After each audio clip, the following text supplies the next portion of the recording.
ದೊಡ್ಡ ಸ್ನೇಹನ ಹಾಳು ಮಾಡುತ್ತೆ ಅಂದರೆ ನಂಬಕ್ಕೆ ಆಗಲ್ಲ. ಇಬ್ಬರು ಸ್ನೇಹಿತರು ತುಂಬ ದಿನ ದೂರ ಉಳಿದ್ರೆ ಸ್ನೇಹದಲ್ಲಿರೋ ಸಲಿಗೆ ಅನ್ನೋ ರುಚಿ ಹೋಗ್ಬಿಡುತ್ತೆ. Cheers.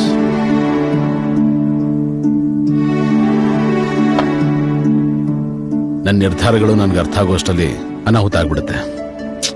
ಬಿಡೋ, ಯಾಕೋ ಫೀಲ್ ಆಗ್ತೀಯ? ಎಲ್ಲ ಟೈಮ್ ಅಷ್ಟೇ ಕಣೋ. ನೋಡು, ಲೈಫ್ ಹೇಗೋ ಹಾಗೋಗ್ತಾ ಇರಬೇಕು.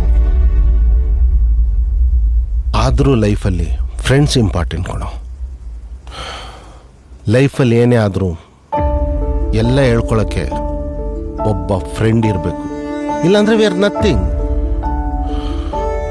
ನೋಡು, 20 ವರ್ಷದಿಂದ ಚಂದ್ರು ನಿನ್ನ ಜಾಗಕ್ಕೆ ಯಾರೂ ಬರೋಕ್ಕಾಗಲಿಲ್ಲ.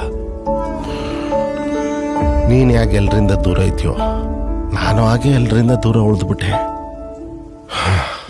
ನೋಡು ಚಂದ್ರು, ನನ್ನಿಂದ ಏನಾದರೂ ತಪ್ಪಾಗಿದ್ರೆ ದಯವಿಟ್ಟು ನನ್ನ ಕ್ಷಮಿಸು.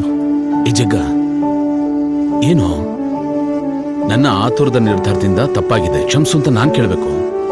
ಏನೇ ಆದರೂ ಸಡನ್ನಾಗಿ ನಿರ್ಧಾರ ತಗೊಳ್ಳೋದು ನೀನು ಹುಡುಗಣ ಅಲ್ವಾ? ನೋಡು, ಮತ್ತೆ ಆತುರದಿಂದ ನಿರ್ಧಾರ ತಗೊಂಡು ದೂರ ಆಗೋಕೆ ಹೋಗ್ಬೇಡ.